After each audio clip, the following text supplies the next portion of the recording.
अधर्म सापेक्ष है और अधर्म सापेक्ष देश भारत हो नहीं सकता। ये धर्म प्राण जनता है, इसके रग रग में धर्म निवास करता है। 2-3 घटनाएं अभी इस बीच में बड़ी हृदय को पीड़ा देने वाली हुई। अभी एक अकल के दिवालिये नेता ने तमिलनाडु के कहा कि सनातन धर्म को कोरोना की तरह नष्ट हो जाना चाहिए। भैया, तेरे अगर अकल का दिवाला निकल गया है तो उसके लिए हम क्या कर सकते हैं? संसार में जितने मत मजहब पंथ और इज्म हैं उनका कोई ना कोई प्रवर्तक है, किसी ने उनको उत्पन्न किया है। इस्लाम कब से? बोले मोहम्मद से। ईसाईयत कब से? बोले ईसा से। लेकिन सनातन धर्म कब से? नारायणम पद्म भवम वसिष्ठम शक्तिम च तत्पुत्र पराशरम च देवीम सरस्वतीम व्यासम ततो जय मुदीरयेत। व्यासम सुखम गौड़ पदम महांतम गोविंद योगींद्र मथास्य शिष्यम तम त्रोटकम वार्तिक कार्यमन्य अस्मद गुरोह संतत मानतोष्मि। हमारी परंपरा भगवान नारायण से शुरू होती है और नारायण से शुरू होकर के और इन आचार्यों के रूप में आज तक हमारे सामने विद्यमान है। इसका न कोई आदि है, न कोई अंत है, न इसका कोई जनक है, न कोई प्रवर्तक है। ये सनातन है और सनातन को तो इतने लोग आए इस धरती पर, हूण शक यवन मुगल अंग्रेज, वो नहीं नष्ट कर पाए तो नालायक तू क्या नष्ट करेगा?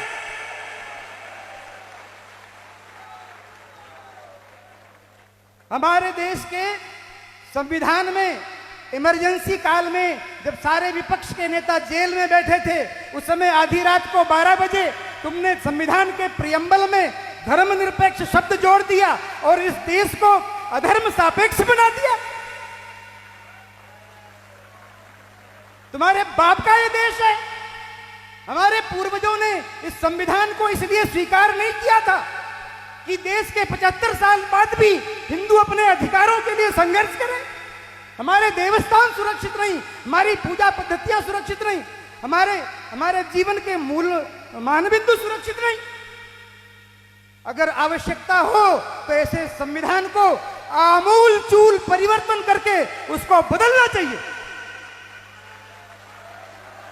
और ये मैं किसी आवेश में नहीं कह रहा हूं, ये मैं किसी आवेश में नहीं कह रहा हूं। मैं अकेला यहां नहीं खड़ा हूं, मेरे पीछे देवताओं की शक्ति है, पितरों की शक्ति है, यक्षों किन्नरों गंधर्वों की शक्ति है और हमारे ऋषि मुनियों की शक्ति है। उनकी शक्ति के आधार पर मैं कह रहा हूं, हिंदू अब बहुत समय तक अत्याचार सहन करने वाला नहीं है। अपने अधिकारों के लिए भैया मिमियाना बंद करो और दिनकर के पदों के साथ स्वर में स्वर मिला करके कि विकराल काल मुंह खोलेगा, फणशेष नाग का डोलेगा, याचना नहीं अब रण होगा और संग्राम महाभीषण होगा। अगर इस तरह से स्थिति रही देश की तो ये ठीक नहीं है। संपूर्ण हिंदू समाज, अगड़ा पिछड़ा, ऊंच नीच, छोटा बड़ा, इन सबको जो जातियों में बांटने का समीकरण चल रहा है, अभी थोड़ी देर पहले राजनेता आए थे और कहा हमने इस जाति को ये दिया, उस जाति को वो दिया, उस जाति को वो दिया, उस जाति को ये दिया। अरे नालायकों, तुम क्या दोगे? समाज को बांट बांट करके सत्यानाश कर दिया और आज भी समाज को बांटने का प्रयास कर रहे हैं। शर्म नहीं आती तुमको?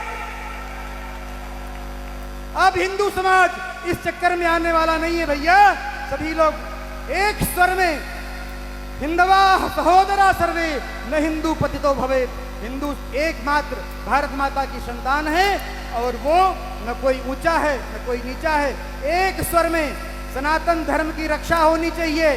पार्टियां आएंगी जाएंगी, सरकारें आएंगी जाएंगी, पर ये राष्ट्र रहना चाहिए, ये धर्म सुरक्षित रहना चाहिए। श्री एकलिंगनाथ की, धर्म की, अधर्म का, प्राणियों में विश्व का, गौ माता की, भारत माता की। प्रत्येक हिंदू सैनिक हो, प्रत्येक हिंदू सैनिक हो, प्रत्येक हिंदू सनातनी हो, तब इस राष्ट्र की रक्षा होगी। हर हर महादेव। भारत माता की, भारत माता की।